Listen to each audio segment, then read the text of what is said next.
থাপড় দেবো, একটা চোখ মুখ বাস্ট করে দেবো কিন্তু একদম। আমি বলছি আমার উত্তরটা তো দিতে।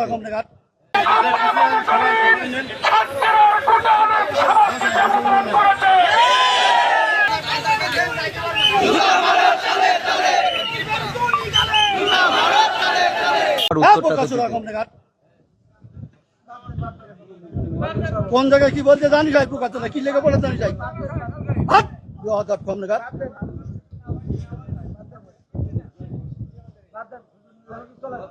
একদম বাস্ট করে দেবো চোখ একদম, ল্যাঙ্গুয়েজ সোজা করে দেবো কিন্তু একদম। বিহাদব লোক কম নাগাদ ভগর ভগর করতে আমি থাপড় দেবো, একটা চোখ মুখ বাস্ট করে দেবো কিন্তু একদম। আমি বলছি আমার উত্তরটা তো দিতে। কম নাগাদ আমরা আর দেখতে চাই না স্বৈরাচার বিদায় হয়েছে।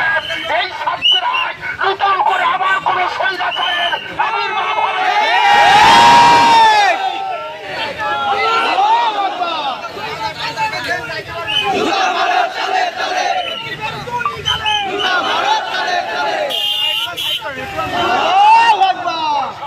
পক্ষ থেকে নতুন করে এই স্বৈরাচারের কালো হাত যদি চালিয়ে ফিরিয়ে না দেওয়া হয়, আগামী রবিবার আমরা ডিসি সাহেব বরাবরে স্মারকলিপি পেশ করব এবং ওই দিন ছাত্ররা আকাশ করে মানহানি মামলা দায়ের করা হবে। এভাবে সন্ত্রাসীরা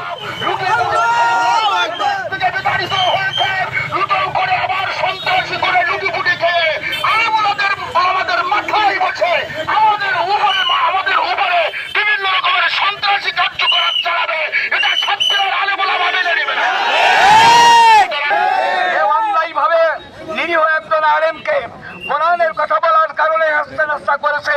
ছাত্রবাসী এর বিচার চাই।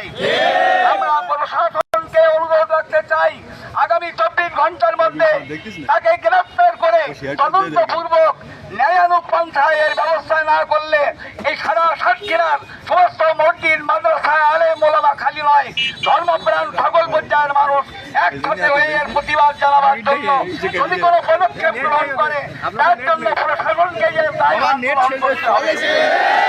এই আব্দুর রব সাহেব যার নাম উচ্চারণ করতে আমাদের ঘৃণা লাগে, 2006 সালের 23শে মার্চ আলেম ওলামার বিদ্বেষে কথা বলেছিল।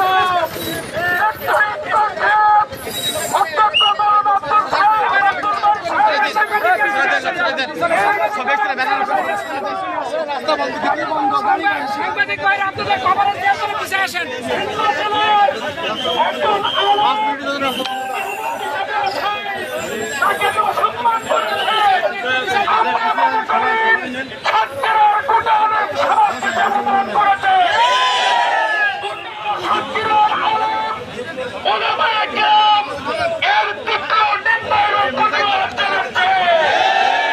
আমরা সুস্পষ্ট বলতে চাই, এই আব্দুর রহমান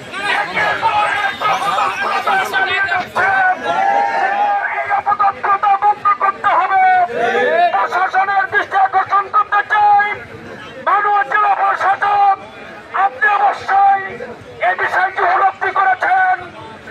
আমরা ওলামায়ে কেরাম বাংলাদেশ মজলিসুল মুফাসসিরিনের নেতৃত্বে আপনার দপ্তরে এর সঠিক বিচার কামনা করছি।